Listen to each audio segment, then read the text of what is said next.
Hello friends, इससे पिछले lecture में मैंने आपको बताया था डायबिटीज़ मेलाइटिस की क्या डेफिनेशन होती है, क्या उसके कोज होते हैं, कितने टाइप की होती है। डायबिटीज़ मेलाइटिस क्या होता है? जब हमारी बॉडी के अंदर शुगर का लेवल बहुत ज़्यादा बढ़ जाता है, उस कंडीशन को हम कहते हैं डायबिटीज़ मेलाइटिस। ये 2 टाइप की होती है, इंसुलिन डिपेंडेंट और टाइप 1 और non insulin dependent type 2 diabetes mellitus. इसकी कुछ फॉर्म होती है, जैसे गेस्टेशनल डायबिटीज़। उसमें क्या रहता है, जब मदर प्रेग्नेंट होती है तब मदर को टाइप 2 डायबिटीज़ मेलाइटिस होती है। जैसे ही बेबी का बर्थ हो जाता है तो वो डायबिटीज़ ख़त्म हो जाती है, इसे बोलते हैं गेस्टेशनल डायबिटीज़। फिर हमने किया था कोज क्या होता है, कुछ भी हो सकता है, auto immune disease, endocrine disease, कुछ भी हो सकता है, ठीक है। फिर इसकी पैथोफिजियोलॉजी के बारे में पढ़ा था, और आज का जो अपना टॉपिक रहेगा वो रहेगा इसके साइन एंड सिम्टम। अब ये जब हमारी बॉडी के अंदर शुगर का लेवल बहुत ज़्यादा बढ़ जाता है तो वो हमारे किडनी पे, हार्ट पे और आइज़ पे बहुत ज़्यादा इफेक्ट डालता है, ठीक है। तो इसके साइन एंड सिम्टम हमें सबसे पहले देखने को मिलेगा पॉलीफेजिया। इसमें पर्सन को बहुत ज़्यादा भूख लगने लग जाती है, ठीक है। वीक फील करता है बहुत ज़्यादा, ब्लड विज़न, अच्छे से दिख नहीं पाता, ठीक है।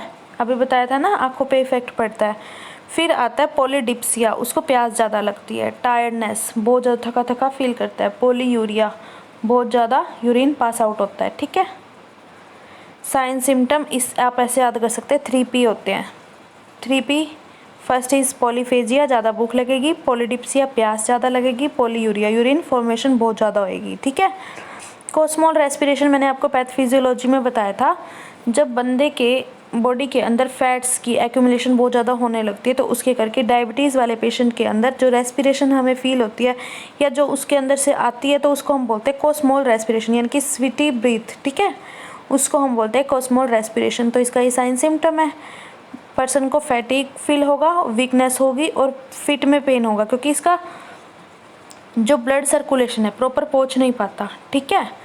तो उसके करके क्या होता है, नर्व इम्पेयरमेंट होने लग जाती है, जिसके करके पर्सन के जो पाँव में जो होता है बहुत ज़्यादा पेन होता है। शुगर वाले पेशेंट के अंदर जो उनका पाँव है, पाँव में बहुत ज़्यादा पेन रहता है, क्योंकि वहाँ पे सर्कुलेशन अच्छे से नहीं हो पाती और नर्व का इम्पेयरमेंट होने लग जाता है। उसी के करके फिट में ज़्यादा पेन रहता है। स्किन इंटीग्रिटी पुअर होने लगती है, ठीक है। फिर आता है फ्लक्चुएशंस, आती होती है। अगर देखो किसी भी टाइप ब्लड ग्लूकोज लेवल के अंदर तो जैसे भी थोड़ी बहुत फ्लक्चुएशन आ रही है तो उसके करके क्या होगा, ब्लड विजन होगा। नेफ्रोपैथी यानी कि किडनी पे इफेक्ट पड़ेगा। न्यूरोपैथी ब्रेन पे इफेक्ट पड़ेगा। कोमा में भी जा सकता है पर्सन, कन्फ्यूज़न भी हो सकता है, ठीक है। इससे इन्फेक्शन भी होता है पर्सन को, ठीक है। वेट लॉस होता है, डिहाइड्रेशन होगी और हेडेक। हेडेक क्यों होता है, क्योंकि ऑक्सीजन की सप्लाई अच्छे से नहीं हो पाती प्रॉपर CNS तक, इसलिए उसको हेडेक होता है।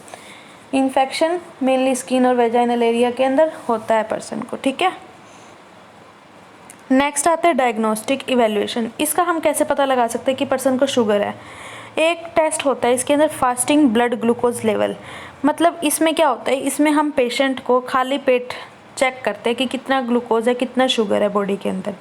नॉर्मल फास्टिंग लेवल कितना होता है, 126 mg पर डेसीलीटर होता है, ठीक है।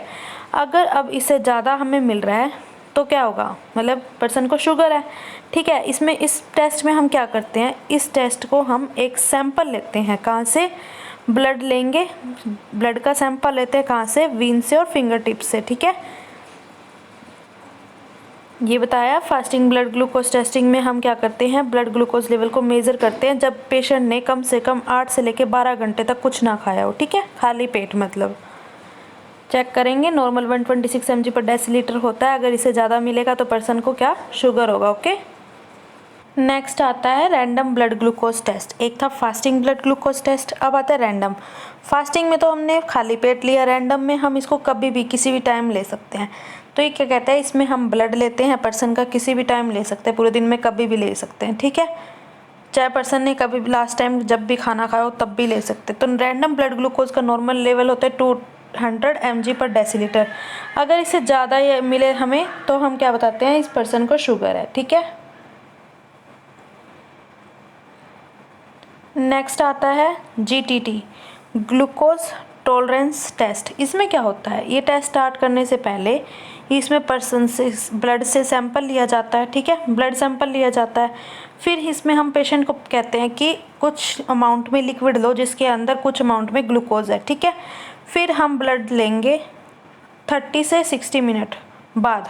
अब वो सॉल्यूशन जैसे ही हमने पिला दिया, देखो इसमें हम पर्सन को लिक्विड देते हैं ड्रिंक करने के लिए जिसके अंदर कुछ अमाउंट में ग्लूकोज होती है, और फिर उसके हम 30 to 60 मिनट के बाद चेक करते हैं, ठीक है। मोस्ट सेंसिटिव टेस्ट होता है डायबिटीज़ को डायग्नोज करने के लिए। इसमें हम बता सकते हैं अगर ग्लूकोज का लेवल बहुत ज़्यादा बढ़ा हुआ मिला पर्सन के अंदर, ठीक है, तो हम क्या कहेंगे उस पर्सन को शुगर है, ठीक है।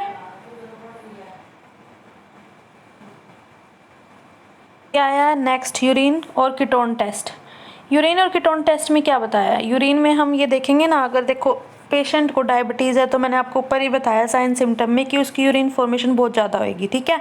कीटोन टेस्ट में हम देखेंगे, अभी पैथोफिजियोलॉजी में भी हमने पढ़ा था कि कीटोन बॉडी के अंदर बहुत ज़्यादा मिलते हैं जिस पर्सन को डायबिटीज़ होता है, ठीक है। इसमें हम यही चेक करेंगे, ketone show up in the blood, हमें ब्लड के अंदर दिखेंगे, यूरिन में भी।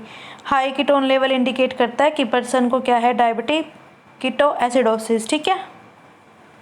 ऐसे हम देखिए ब्लड सैंपल लेते हैं, नीडल प्रिक करी, यहाँ पर ब्लड आ जाएगा, ठीक है। फिर अब हम इस ब्लड को इधर हम स्ट्रिप पे डाल देंगे, ये हमें बता देगा कि कितना शुगर आया है, ये इसकी मशीन होती है, ठीक है। नेक्स्ट आता है कुछ और लेबोरेटरी टेस्ट भी होते हैं इसके अंदर।